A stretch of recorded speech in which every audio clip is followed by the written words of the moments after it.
संपर्क वाढवा, प्रत्येक ठिकाणी फिरा, असं तुम्हाला वाटतं का खरंच भाजप असं करू शकतं?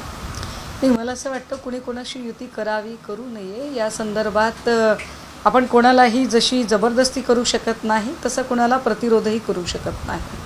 आणि त्यात आपण ज्यांच्याबद्दल रणनीती आखली असं म्हणत आहात ते मुळे आहेत आणि ठाकरे कुणीतरी सांगतंय म्हणून कृती करतील असे कधीही होणार नाही. त्यामुळे मला त्यात काही फार भाष्य करावं असं अजिबात वाटत नाही. माणिकराव कोकाटे म्हणतात की राजीनामा देणार नाही. माणिकराव कोकाटेंना मुळात विषयाचं गांभीर्य लक्षात येत नाही आहे. मुंबई बॉम्बस्फोटानंतर रामगोपाल वर्मा यांना फक्त घटनास्थळी घेऊन जाण्यामुळे गहजब झाला आणि आत्ता सत्तेत बसलेले तेव्हा विरोधक होते याच सगळ्या मंडळींनी तत्कालीन मुख्यमंत्री सन्माननीय विलासरावजी देशमुख साहेबांचा राजीनामा मागितला आणि विलासरावजींनी तो राजीनामा दिला. राज्यकर्ते कुठे काय वर्तन व्यवहार करतात हा फार महत्त्वाचा भाग असतो. ज्या सभागृहामध्ये लोकांच्या प्रश्नांवर चर्चा व्हायला हवी, कारण त्यासाठी सभागृहाच्या कामकाजावर करोडो रुपये खर्च केले जातात, जे करोडो रुपये कुठल्याही मंत्री महोदयांच्या खिशातले नाही तर सामान्य जनतेच्या करातून भरलेले पैसे असतात. आणि अशा पैशांची उधळपट्टी जर अशा पद्धतीने होत असेल आणि तिथे लोकांचे प्रश्न सोडवण्याच्या ऐवजी जर ऑनलाईन रमी खेळली जात असेल, ज्या ऑनलाईन गेमिंगमुळे इथल्या अख्ख्या पिढ्या बर्बाद होत आहेत आणि मंत्रीच जर ऑनलाईन गेमिंग करत असतील तर हे गंभीर आहे. आणि या संदर्भाने जे काही वक्तव्य त्यानंतर माणिकराव कोकाटे देतात ते तर अजूनच गंभीर आहे. म्हणजे कोकाटेंना जर फार हौस असेल डिफॉर्मेशनची केस वगैरे टाकायची तर माझं आपल्या माध्यमातून कोकाटेंना खुलं आव्हान आहे की कोकाटे आमच्यावरच्या डिफॉर्मेशनचं सोडा.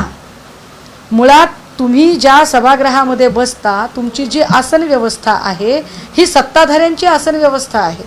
सत्ताधाऱ्यांची आसन व्यवस्था असणाऱ्या ठिकाणी विरोधक बसण्याचं कारणच येत नाही. त्यामुळे आपला व्हिडिओ कुणी रेकॉर्ड केला याचा पहिल्यांदा शोध घ्या. कारण तुम्ही सत्ताधारी आसन व्यवस्था जिथं केलेली आहे निश्चितपणे तुमच्या मागच्या बाकावर बसणारी जी व्यक्ती असेल ती सत्ताधाऱ्यांची व्यक्ती आहे. गॅलरीतून जर तो व्हिडिओ रेकॉर्ड केला असता तर तो व्हिडिओ इतक्या स्पष्ट आला नसता, कारण व्हिडिओमध्ये बोटांच्या हालचाली स्पष्टपणे दिसतात. म्हणजे फार फार तर मागच्या दुसऱ्या किंवा तिसऱ्या बाकावरून व्हिडिओ रेकॉर्ड केलेला आहे. सो माणिकराव कोकाटे जरा तुम्ही तुमच्या बुद्धिमत्तेला स्मरणशक्तीला जोर द्या.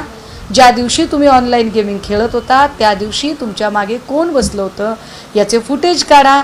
म्हणजे तुम्हाला तुमच्यासोबत असणारे लोक खरंच तुमच्यासोबत आहेत का याचा अंदाज येईल. आणि करायचीच असेल केस तर त्या लोकांवर करा. आम्ही जे प्रश्न विचारतोय त्या प्रश्नांची उत्तरं द्यायला तुम्ही बांधील आहात. आणि तुमचा एकूण वर्तन व्यवहार बघता मी आधी म्हटलं आणि पुन्हा एकदा म्हणते की सन्माननीय अजितदादांची अशी कोणती राजकीय अपरिहार्यता आहे की माणिकराव कोकाटेंसारख्या उर्मट आणि उद्धट माणसाला मंत्रिपदावर ठेवावं लागतं. आता isakal.com आहे देशातील नंबर 1 ची मराठी न्यूज वेबसाईट. प्रत्येक अपडेटसाठी isakal.com ला नक्की भेट द्या. त्यांनी असं देखील म्हटलं ज्या नेत्यांनी माझी बदनामी केली त्यांना मी कोर्टात खेचणार. तुम्हाला असं वाटतं? नहीं, माणिकराव कोकाटेंचा हा प्रयत्न म्हणजे बूंद से गई सो हौद से आएगी क्या, पर ऐसे हौद से नहीं आती है. माणिकराव कोकाटे चुकलेले आहेत, त्यांनी चूक केलेली आणि एकदा नाही वारंवार चुका केलेल्या आहेत. त्यामुळे माणिकराव कोकाटे ज्या पद्धतीने वागतात ते निश्चितपणे गंभीर आहे आणि कोकाटेंचा राजीनामा व्हायला हवा.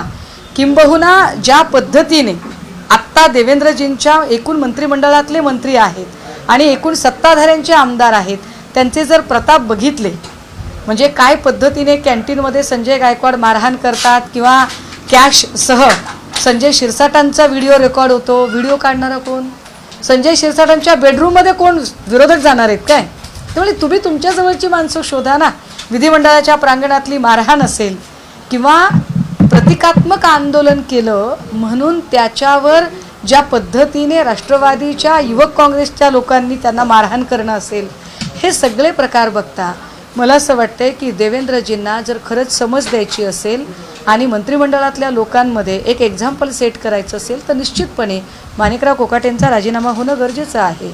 आणि जर कोकाटे म्हणत असतील की माझा 12 सेकंदाचा व्हिडिओ, तर आत्ता फक्त 24 सेकंदाचा व्हिडिओ काढलाय.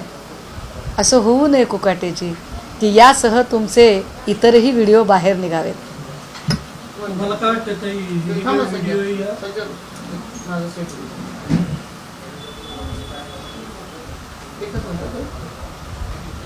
आउटपुट दिलं नाही. अरे भैया, तुम्हाला सगळं नवीनच करावं लागेल.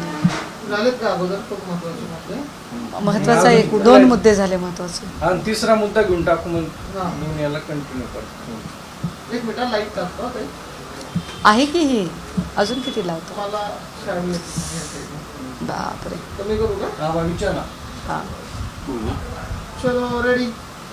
ताई, आज कोकाटेंनी राजीनामा देतील असं वाटलं होतं, प्रेस पण घेतली होती, पण त्यांनी काही राजीनामा दिला नाही. तेव्हा मी काय कुणाचा बलात्कार केला का, विनयभंग केलाय का, मी काय राजीनामा देऊ? मुळात माणिकराव कोकाटेंची ही उद्धट आणि उर्मटपणाची भाषाच गंभीर आहे.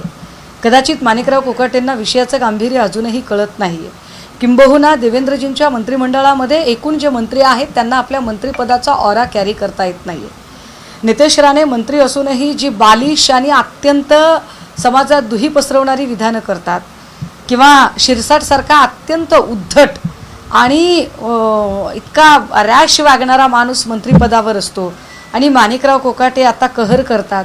आणि या सगळ्यांच्या उपर ह्यांची जी भाषा आहे की आम्ही काही विनयभंग केला की बलात्कार केला. माणिकराव, मला आपल्याला इतिहास सांगावा लागेल का?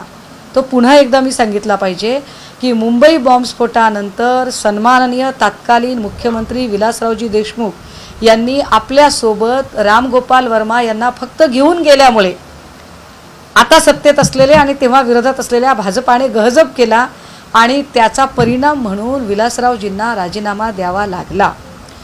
राजकीय व्यक्ती किंवा लोकप्रतिनिधींचे वर्तन व्यवहार कुठे आणि कसे असतात हे फार महत्त्वाचं आहे.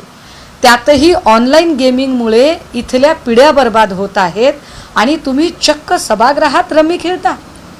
ज्या सभागृहातल्या कामकाजासाठी पर सेकंद 4700 रुपये खर्च होतात, हे पैसे माणिकराव तुमच्या खिशातले जात नाहीत. हे पैसे महाराष्ट्राच्या जनतेने जी घरपट्टी, पाणीपट्टी, रोड टॅक्स, टोल टॅक्स आणि अनगिनत प्रकारचे टॅक्स भरले त्यांच्या टॅक्सचे पैसे आहेत. या पैशातनं लोकांच्या प्रश्नांवर चर्चा होण्यासाठी अधिवेशन आहे, ना की तुमच्यासारख्या लोकांना रमी खेळण्यासाठी. आणि यावर जर तुमचं म्हणणं असेल की नाही मी तुम्हाला कोर्टात खेचतो, तर आम्हाला कोर्टात नंतर खेचा. तुमची आसन व्यवस्था ज्या ठिकाणी केलेली आहे ती सगळी सत्ताधाऱ्यांची आसन व्यवस्था आहे. त्यामुळे तुमचा व्हिडिओ हा कोणत्या सत्ताधारी आमदाराने रेकॉर्ड केला याचा पहिल्यांदा शोध घ्या, म्हणजे तुम्हाला अंदाज येईल की तुमची माती तुमचीच माणसं करायला बसलेली आहेत. राहिला प्रश्न आमचा, तर आमच्याकडे आत्ता पहिला 12 सेकंदाचा, त्यानंतर आजचा 24 सेकंदाचा, याच्या पुढचेही वेगवेगळ्या कृती करतानाचे आपले व्हिडिओ आमच्याकडे आहेत. ते काढायला भाग पाडू नका.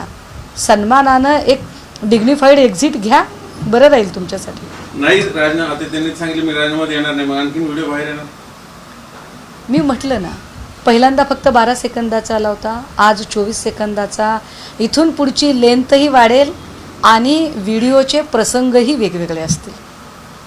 ते पण गेल्या काही दिवसांपासून शिंदेचे आमदार असतील किंवा दादांचे आता मंत्री असतील, त्यांचे सातत्याने व्हिडिओ, त्यांच्या संदर्भातले जे काही वाक्य असतील त्यांना बदनाम करण्यामागं सत्ताधारी पक्षातील लोक असं वाटतं. नाही, मला मुळात त्यांना बदनाम करण्याची काय गरज आहे? आधीच बदनाम झालेल्या लोकांना काय कोण बदनाम करणार आहे?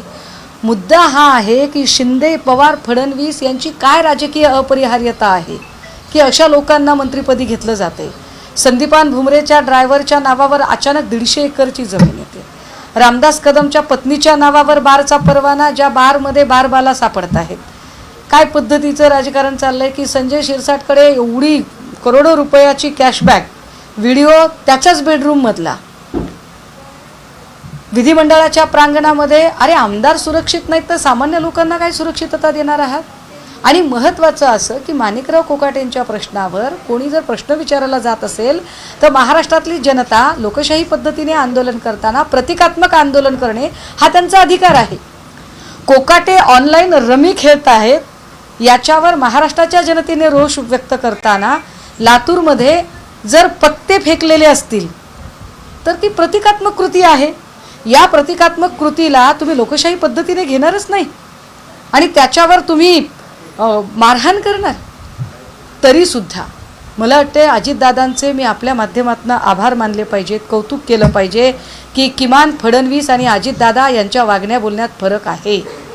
कारण फडणवीसांनी प्रवीणदादांवर हल्ला केलेल्या काटेच्या संबंधाने अजिबात भूमिका घेतली नाही.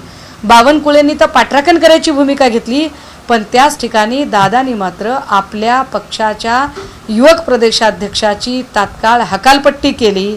या अर्थाने दादा अधिक लोकशाहीवादी आहेत आणि दादांचं कौतुक केलं पाहिजे. खरं तर भाजपा, फडणवीस, चंद्रशेखर बावनकुळे यांनी सुद्धा दादांकडून शिकलं पाहिजे. किंबहुना आज दादांच्या वाढदिवसाच्या निमित्ताने दादांना भावी मुख्यमंत्री पदाचे जे बॅनर लागलेत ते कदाचित योग्य आहेत. फडणवीसांपेक्षा दादा मुख्यमंत्री पदाची धुरा चांगली सांभाळू शकतील. तरी विश्वासाचा हात असू दे, मैत्रीचा सहवास असू दे, असं म्हणत उपमुख्यमंत्री यांनी दुसरे उपमुख्यमंत्री काय विश्वासाचा हात असू दे. म्हणजे शिंदे साहेबांचं मला कौतुक वाटतंय की त्यांची सहनशक्ती इतकी कशी काय वाढलेली आहे. किती विश्वास आणि किती मैत्री निभावली आहे देवेंद्रजींनी की उदय सामंतांच्या एकाच दिवशी 13 लक्षवेधी त्याही भाजपच्या आमदारांनी लाव. किती मैत्री आहे. संदीपान भुमरेच्या ड्रायव्हरची चौकशी, काय मैत्री निभावली आहे. संजय शिरसाटांचा व्हिडिओ व्हायरल करणं, वाह काय मैत्री आहे. अगदी याच पातळीवर म्हणजे इतक्या गोष्टी पुढे आल्यानंतर हाईट की शिंदे साहेबांच्या स्वतःच्या चिरंजीवाला सुद्धा भाजपाने नोटीस बजावली. तरीसुद्धा जर ते मैत्री निभवायच्या गोष्टी करत असतील तर काही हरकत नाही. मी एवढंच म्हणेल की शिंदे साहेब तुमच्या अशी अत्यंत अभिनव पद्धतीची मैत्री निभवणाऱ्या मित्राला आमच्याकडूनही वाढदिवसाच्या शुभेच्छा. देश विदेशातील प्रत्येक घडामोडींचे लाईव्ह अपडेट मिळवण्यासाठी आता साम टीव्हीच्या सर्व सोशल मीडिया प्लॅटफॉर्मला लाईक, फॉलो आणि सबस्क्राईब करा. तसंच सर्व नोटिफिकेशनसाठी बेल आयकॉन प्रेस करायला विसरू नका.